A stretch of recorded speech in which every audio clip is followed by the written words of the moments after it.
10 € offerts et votre premier dépôt doublé avec le lien en description.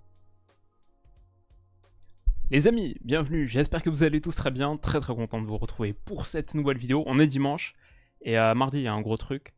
La Ligue des Champions reprend, deuxième journée de Champions avec plein de matchs intéressants, mais notamment cet Arsenal Paris Saint-Germain. Oui, Arsenal PSG, c'est l'énorme choc de mardi 21h et quelques autres matchs sympas. Il y a notamment Lille Real Madrid à 21h mercredi, Aston Villa Bayern, remake de la finale 82, match important au classement de cette phase de Ligue aussi, comme l'est de manière assez surprenante un Dortmund Celtic, Leverkusen Milan. On en parle mardi matin, je pense. Demain, on se fait un petit récap du week-end. Et mardi, on parle des autres rencontres intéressantes de Champions. Mais aujourd'hui, j'avais envie de faire un petit focus sur Arsenal PSG. Parce que je trouve que c'est deux équipes très intéressantes. Bien sûr, footballistiquement, toujours intéressantes à regarder. Mais aussi, arrêtez-moi si je me trompe ou dites-moi si vous êtes d'accord. Mais j'ai l'impression qu'il y a comme un fil invisible qui relie ces deux clubs. Ils partagent une partie de leur destin. Ou en tout cas, il y a beaucoup de similarités entre les deux. Je ne sais pas si c'est des frères rivaux, mais en tout cas, il y a quelque chose. C'est déjà deux capitales européennes, on va dire deux des villes les plus prestigieuses ou iconiques du continent. Je pense que même objectivement, on peut dire ça. C'est deux des projets les plus ambitieux du football européen, c'est sûr. Les deux ambitionnent de remporter la Champions, d'être dans le top 8 européen saison après saison. Ils mettent les moyens pour. C'est deux entraîneurs espagnols d'inspiration guardiolienne qui partagent pas mal de principes de jeu, le 3-2-5, la pression, la possession, la verticalité, bon, toutes ces bonnes choses. Et ces deux clubs qui sont encore invaincus cette saison. Puis aussi, historiquement, il y a quand même un truc avec Arsenal et le Paris Saint-Germain. Il y a une vitrine des trophées bien remplie, bien sûr, mais il en manque un des deux côtés. Et on peut argumenter que c'est peut-être les deux plus gros clubs du foot européen aujourd'hui à n'avoir jamais remporté la Champions. Franchement, il y a l'Atlético Madrid, je pense, qui est dans la discussion, mais si on regarde par exemple valeur marchande cumulée sur Transfermarkt, c'est les deux plus gros à ne l'avoir jamais remporté. Et ça représente à peu près 2 milliards d'euros cumulés. Attendez, il faut que je vous montre ça. Il y a vraiment... c'est un choc au sommet entre Arsenal et le Paris Saint-Germain. Et je crois qu'on a pu le montrer pour l'instant. Mais ce qui est intéressant avec ces deux, c'est que une rivalité discrète, une course discrète, qui va remporter la Champions en premier, je pense on peut dire, même si elle est un peu invisible, personne n'en parle directement, etc. Pour moi, j'ai ce petit feeling. Mais c'est aussi une rivalité qui est d'autant plus discrète qu'elle est assez distante. On a peu eu de Arsenal-Paris dans l'histoire. Finalement, à 2 reprises seulement, 4 matchs, mais de confrontation, en 94 en C2, en Coupe des vainqueurs de coupe, et en 2016 en phase de groupe de Champions. Je me souviens très bien de cette double confrontation, avec une égalisation tardive, notamment à tout dernier moment d'Arsenal dans un des matchs. Un partout, 2-2 au retour, pas de vainqueur. Donc ouais, il y a encore tout à jouer un peu dans l'histoire entre Arsenal et Paris. Mais tu vois, si dans 3-4 ans tu me dis c'est une finale de Ligue des Champions, Arsenal-PSG, je suis vraiment pas choqué. En tout cas, c'est la direction dans laquelle ces deux clubs vont. Et voilà, c'est juste un très gros match, peut-être le début, le premier chapitre d'une nouvelle ère, d'une nouvelle rivalité. Et c'est un match dans lequel le Paris Saint-Germain n'est pas du tout donné favori. Ils sont net underdog, ils sont à 4,30. Ça fait longtemps que j'ai pas vu PSG aussi élevé. 4,30 pour la victoire à l'Emirates. Arsenal est à 1,72. Voilà, on va parler prono dans quelques minutes. Je vais vous donner le mien, mais ça c'est les codes que vous trouvez, comme vous le savez, sur Winamax, mon sponsor, mon partenaire. Avec le lien en description, vous avez accès à la meilleure offre de bienvenue de France, l'offre spéciale Winamax Willou, qu'on a monté ensemble. Non seulement votre premier dépôt est doublé en pari gratuit, minimum 15 €, maximum 100 €, mais en plus, peu importe le montant, vous recevez aussi immédiatement 10 € en cash. Donc par exemple, sur ce match, si vous partez sur la victoire du PSG qui est à 4,30, si vous mettez le total de ce que vous recevez, les 110 € en mettant le maximum 100, ça fait 100 € en pari gratuit plus 10 € en cash, ça se transformerait en 473, c'est beaucoup. Après ça veut dire mettre d'emblée un gros premier dépôt. Si vous mettez le minimum 15 € et que vous pariez uniquement ce que vous recevez gratuitement, les 15 € en pari gratuit et les 10 € en cash, 25 se transformerait avec une victoire du PSG en un petit peu plus de 100 €. Voilà. Ça, c'est les cotes, comme j'ai dit, que vous trouvez sur Winamax. L'offre, avec le lien en description, me rémunère à chaque utilisation. C'est un modèle de l'affiliation, ça m'aide beaucoup. Merci à tous ceux qui le font. Et si vous le faites, bien sûr, toutefois, sachez que c'est strictement réservé aux majeurs, interdit aux mineurs. Et faites attention avec les paris sportifs. Ok, Arsenal, Paris Saint-Germain, on est parti. Et comme d'habitude, on fait le plan en 4 parties. Parce que un truc sur Arsenal, Paris, les clés du match. Et à la fin, mon prono. Mais d'abord, ouais, équipe par équipe, où en sont, premièrement, les Gunners? Où en est Arsenal? Et bon, sur ce début de saison, ça se passe très très bien pour Arsenal. Ils l'ont emporté contre Leicester hier, 4-2, dans un match qui était quand même un petit peu tendu.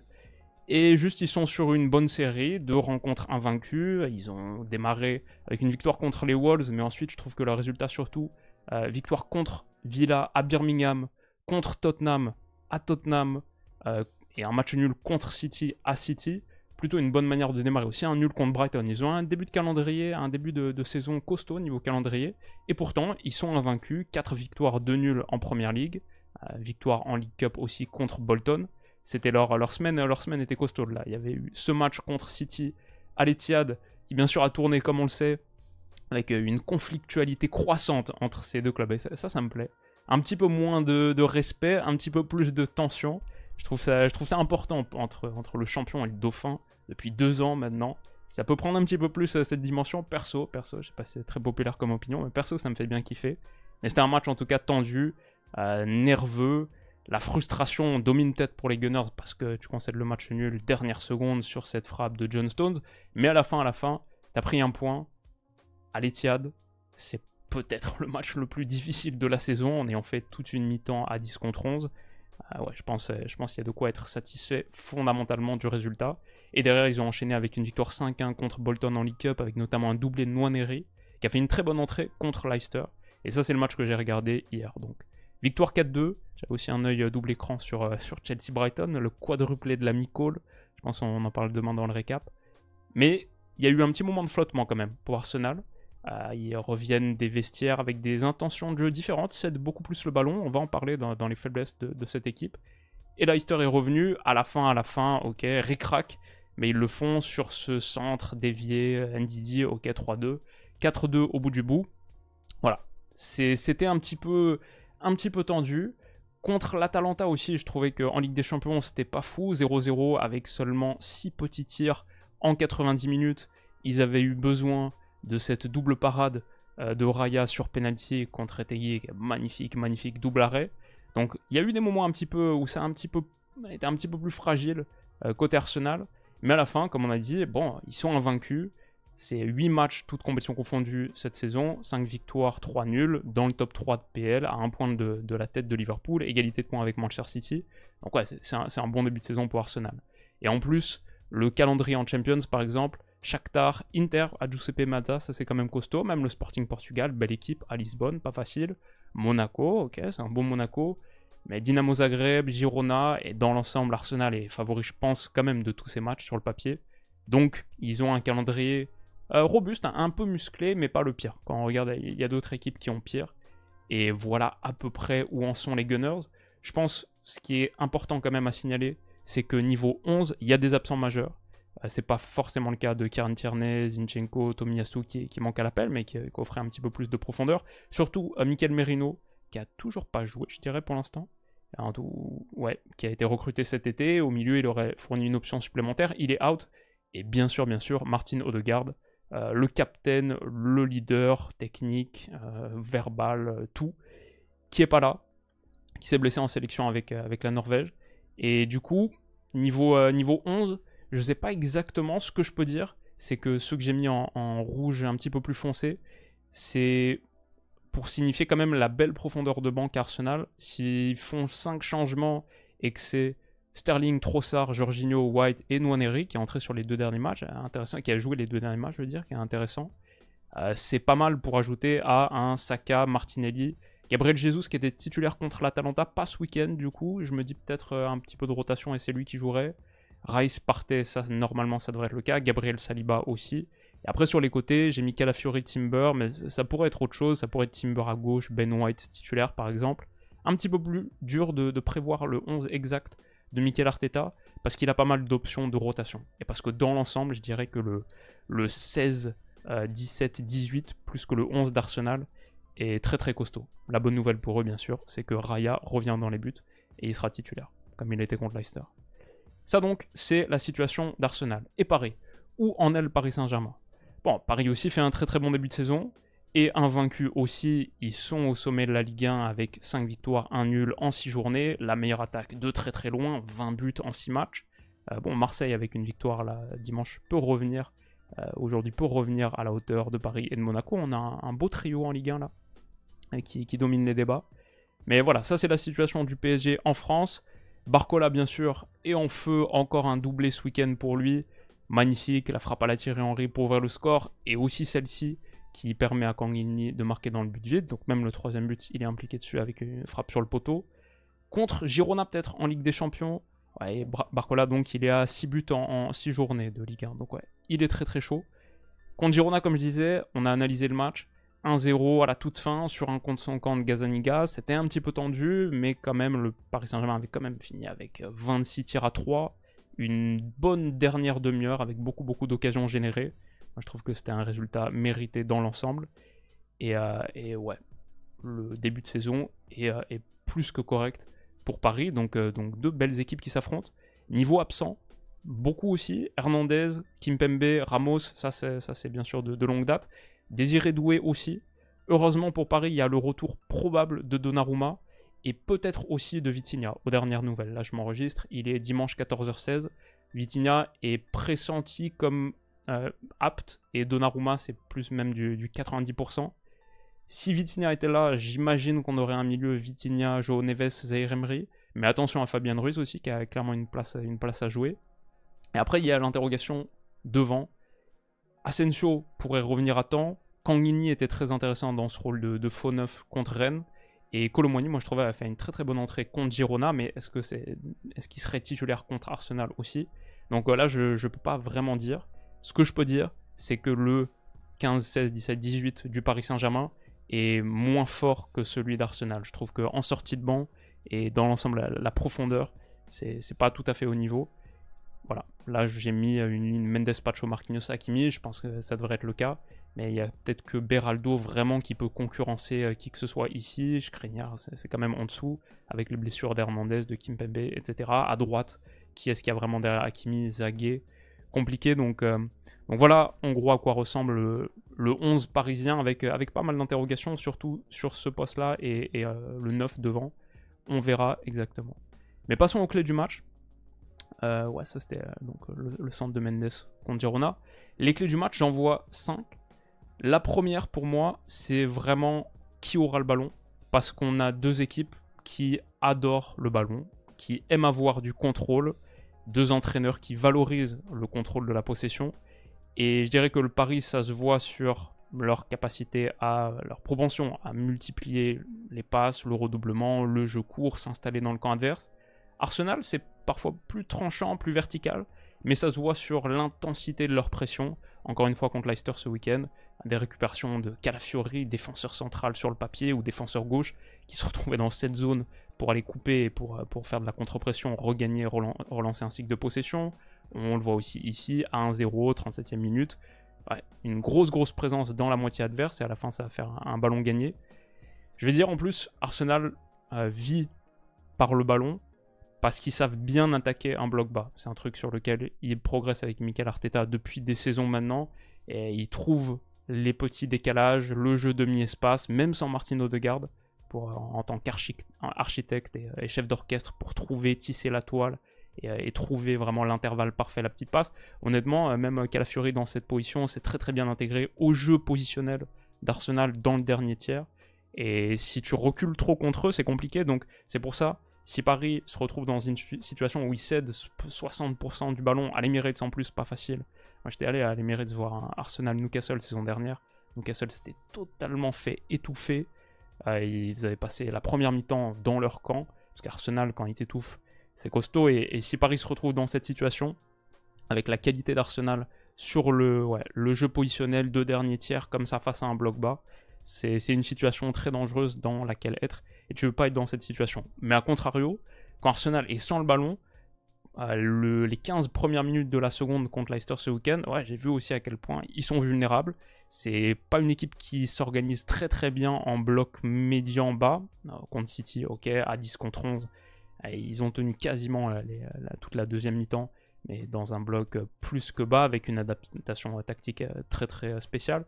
Mais là, dans une situation 11 contre 11, où la pression échoue, où il y a un petit creux physique, peut-être autour de l'heure de jeu là contre Leicester, ouais, j'ai vu des moments où Arsenal est bien plus vulnérable. Et c'est là-dessus qu'il y a quelque chose à faire. Donc tout ça pour dire, qui aura le ballon, c'est ouais, c'est du foot, c'est important. Mais Arteta contre Luis Enrique, à la fois la force d'Arsenal dans le dernier tiers, la contre-pression, etc., et leur vulnérabilité quand ils l'ont pas, c'est sûr que pour moi, c'est la première clé du match. Ça pourrait orienter pas mal de choses.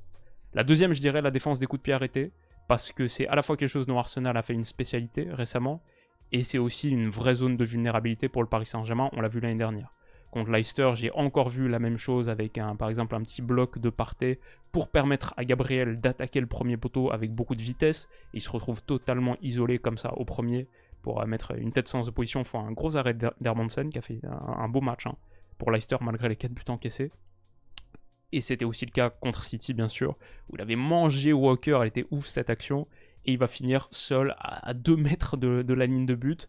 Arsenal, leur entraîneur des coups de pied arrêtés, leur capacité à faire plein d'écrans en pleine zone de 6 mètres, c'est très très dur à défendre. Et Paris, bien sûr, contre le Barça, on s'en souvient, un quart de finale aller de Champions. Contre Dortmund aussi, au Parc des Princes, là, ils avaient tellement souffert à plusieurs reprises, Donnarumma sur sa ligne, mais juste même leur capacité à protéger cette zone de manière générale est tellement une de leurs faiblesses et tellement une des forces d'Arsenal que ça pourrait être une clé de la rencontre. La deuxième clé, je dirais, Bukayo Saka, simplement, parce que si je regarde les chiffres cette saison, un but, déjà 5 passes décisives pour lui en 6 journées de Première Ligue. Il a rattaqué fort, bien sûr, c'est un danger. Mais c'est particulièrement un danger parce que sa force de percussion sur le côté, elle me rappelle des moments difficiles qu'a vécu Paris. Contre Yamal, par exemple. Yamal contre Nuno Mendes en quart de finale de Champions saison dernière. Contre Sancho aussi dans cette zone où il avait fait ce match à 12 dribbles réussis en demi-finale de Champions, qui était c'est pas tout à fait historique, mais s'il avait fait 16, Neymar en a fait beaucoup aussi à une époque. Mais ouais. C'était un très très gros match et Paris avait vraiment souffert là-dessus. Donc protéger les côtés, protéger les flancs face à un dribbleur qui a énormément de qualité de percussion, qui est créatif, qui peut partir des deux côtés. C'est un souci, et c'est d'autant plus un souci que Saka, je trouve, il a l'arme supplémentaire, que même sans dribbler, il peut être extrêmement dangereux avec sa frappe extérieure de surface. Là aussi, il a poussé Hermansen à un bel arrêt. Il cadre. Ses frappes, elles sont ras du montant. Elles vont chercher le petit filet, bien guidées. Et ouais, c'est un danger supplémentaire face à un bloc bas potentiel.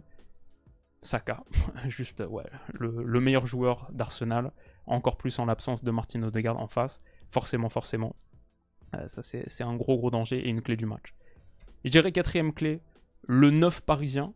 J'avais vu une très belle entrée de Kolo Muani contre Girona, j'en ai parlé, je pense qu'il finit le match avec 5 tirs quand même, sur son temps de jeu, 5 tirs pour RKM, et plusieurs mouvements dangereux.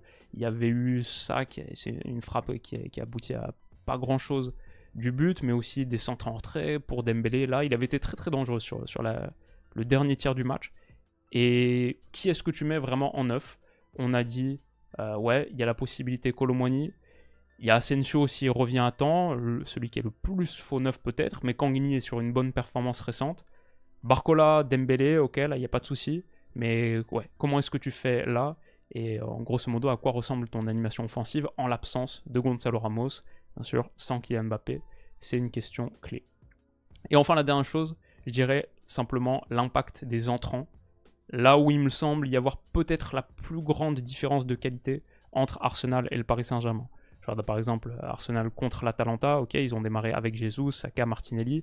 Bah, du coup, ils peuvent faire entrer en cours de match Trossard, Sterling, Jorginho, Calafiori, juste 4 changements.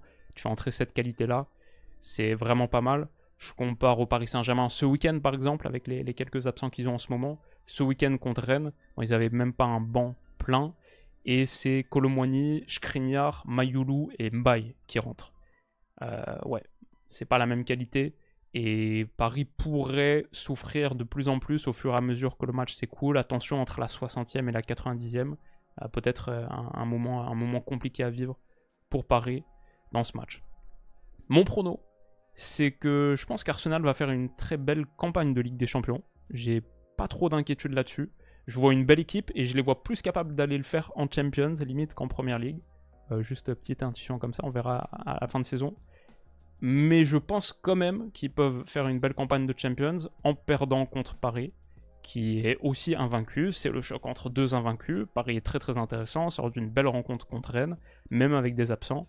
Et ouais, Paris à 4,30 juste sur les cotes, je trouve que c'est trop élevé par rapport au Arsenal 1,72. Pour moi, c'est un match plus équilibré que ça. Bien sûr, le fait d'être à domicile, à l'Emirates, etc., ça joue. Mais ouais, ça c'est pour moi le premier déséquilibre que je constate. Ça ne veut pas dire forcément que je mise là absolument s'il faut avoir raison sur la victoire du PSG, mais au regard des cotes, si je prenais ça en compte, c'est là-dessus que je partirais.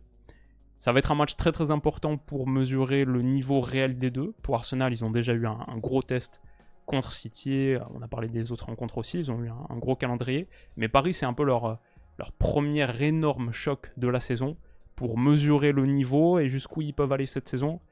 Ouais, déplacement à l'Emirates, c'est pas mal. Je pense que ça se termine sur un match nul, un partout. Je pense Paris a la qualité pour aller chercher un nul à l'Emirates. Je pense qu'ils peuvent souffrir en fin de match, mais moi je les vois marquer le premier but, un petit peu surprise, planté en premier. Bradley Barcola, qui est ici à 4,80 pour un but. 81% des gens partent là-dessus. Et Saka, j'ai dit le danger prioritaire Saka, je ne sais pas si Paris réussit vraiment à le contrôler. Saka qui égalise à 3,20, ce qui donnerait un scénario de match, équipe qui marque le premier but et résultat, Paris marque et puis match nul à 7,75.